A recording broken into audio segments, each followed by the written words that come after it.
As Pep Guardiola's concerns for Man City come true, Liverpool will benefit the most from the World Cup. Because the Premier League winners sent 16 players instead of Jurgen Klopp's 7, there are concerns about a competitive imbalance when domestic football resumes on Boxing Day. Just wait until the second half of the Premier League season if you think the first half was fragmented and lacking in intensity due to the World Cup. There are already concerns among some English clubs that the competitive balance may be skewed going into the new year after the Global Players Union FIFPro issued another warning on burnout on Tuesday, stressing that the upcoming month of action in Qatar will likely increase the risk of muscle injuries and mental stress. Even without taking into account the anticipated increase in injuries, those teams with more crucial players making it far in the tournament are clearly at a disadvantage. It's difficult to tell who will pull a hamstring here or a calf there. However, one thing we do know is that Liverpool should be impacted less than their Big Six competitors, and despite Erling Haaland being given time to unwind due to Norway's absence, Manchester City might very well be pushed to the brink.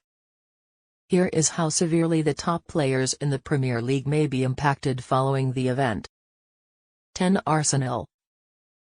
Granit Xhaka, Thomas Partey, and Takahiro Tomiyasu are the only 3 of Mikel Arteta's 10 players who will be guaranteed starting positions in Qatar. Ben White and Aaron Ramsdale might be kept in reserve, but England's Bukayo Saka should play a significant role. William Saliba is not the first choice for France, while Gabriel Jesus and Gabriel Martinelli are set to be substitutes for Brazil. Matt Turner, a goalie from the United States, has not yet played since joining the team. Oleksandr Zinchenko and skipper Martin Odegaard are among those who remain at home. Chelsea, 12 Many of the Blue people in Doha will play important roles for their countries. Raheem Sterling and Mason Mount, 2 of the 3 members of England's squad, will play key roles. Edouard Mendy and Kalidou Koulibaly are essential to Senegal's ambitions of advancing from Group A, and players like Thiago Silva are aiming for the championship game. N'Golo Kanté, however, Kepa, Jorginho, Ruben Loftus-Cheek, and others will travel to Abu Dhabi for some warm weather training, with players in Qatar making the quick trip when their sides are eliminated. This is due to N'Golo Kanté's injury. 7 for Liverpool. It's possible that Jurgen Klopp has frequently criticized the time of this competition. But in comparison to his competitors, he is getting off easy.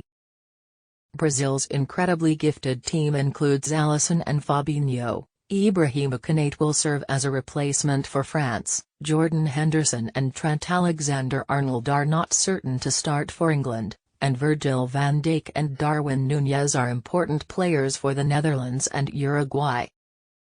Some of the players taking a break are Mohamed Salah, Luis Diaz, Roberto Firmino, and Thiago Alcantara. Diogo Jota would have been in the Portugal team if it weren't for his injury. -16 Manchester City.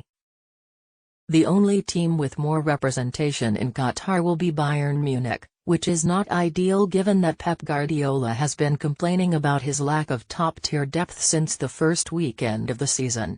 The head coach claimed, "We have the smallest squad in the Premier League," a statement that received little sympathy given that it was made just after Erling Haaland had intimidated West Ham. But it appears that, with the exception of Haaland, all of his key players are in Qatar, with several of them aiming for the championship game. There are 5 players in England's roster, 3 in Portugal's, while the remaining players are split among different teams with strong chances of winning the tournament. 14 for Manchester United. Given that there are 3 Brazil players, an Argentine, a Frenchman, 3 each from England and Portugal, and 3 from Brazil, it would be surprising if Erik ten Hag's team did not have at least 1 player in the championship game. However, a few regulars, most notably goalkeeper David De Gea and winger Jadon Sancho, are still at home. There has been a rumor going around in recent weeks that Antonio Conte was emphasizing the necessity for his players to pace themselves because he was nervous about the months to come. Never has the marathon sprint cliché been more accurate, yet it may have been an explanation for his team's occasionally lackluster performances. The issue is that several of his more significant players are crucial parts of their nation's machinery. No one has more players leading their countries than Harry Kane, Hugo Lloris, and Son Heung-min, while players like Pierre-Emile Højbjerg will put in every available minute. Additional Premier League teams: 8. Brighton, 7. Leicester, 6. Brentford and Fulham, and 5. Wolves, Newcastle, West Ham, Nottingham Forest, and Wolves. 4. Everton and Aston Villa. Leeds, 2. Bournemouth, Crystal Palace, and Southampton, 3, respectively. By clicking the subscribe and like buttons and spreading the word to your closest friends, you can help this channel. Many thanks.